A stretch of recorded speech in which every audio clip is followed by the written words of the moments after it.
Grabe guys, talagang dinudumog talaga to dito sa lumang palengke. Kilalang kilala talaga to. Ito yung naituro sa akin ng tiyahin ko na pinagpatuloy ko. Ngayon kami, wala kaming parents dito, walang guidance. Ako pinakamatanda eh.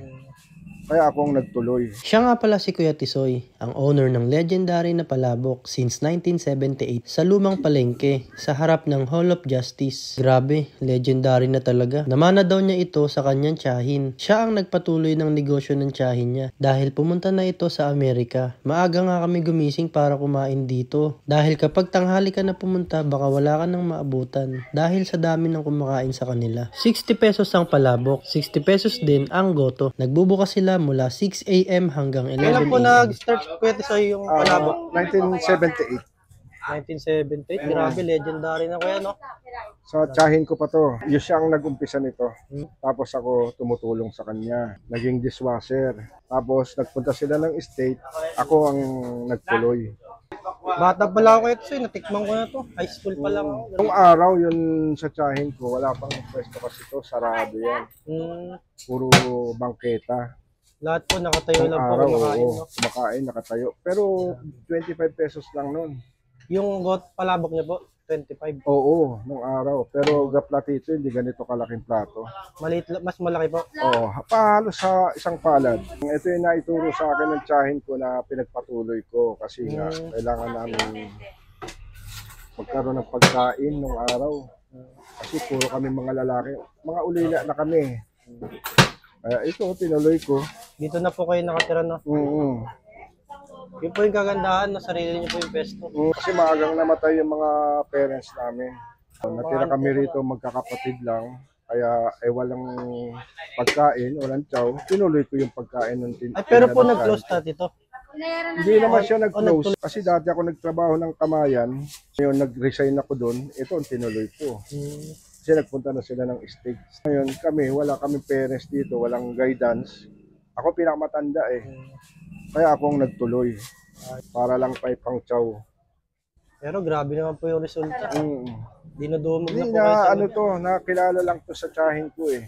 sa tiyahin po talaga. Oo, tinuloy-tuloy ko lang. Kasi itong Making Olonga po na to, itong original na nung araw pa yan, 1978 pa yan. Opo. Legendary na po, no? Oo.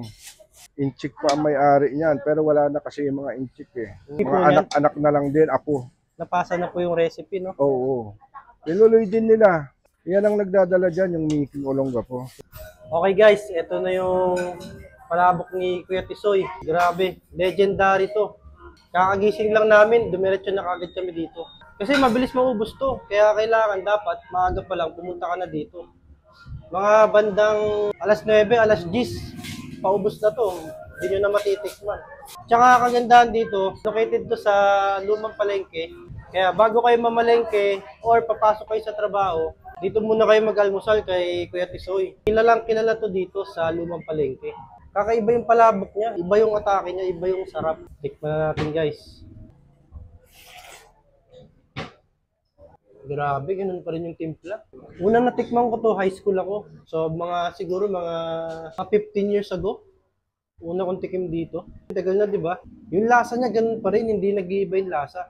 Masarap pa rin talaga. Grabe, ang sarap. Wala na makakapantay sa palabok ni Kuya Tisoy.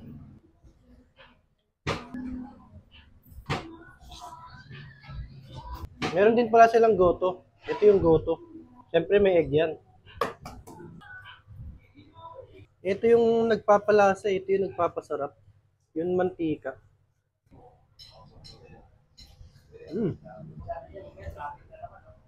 Ang sarap din ng goto.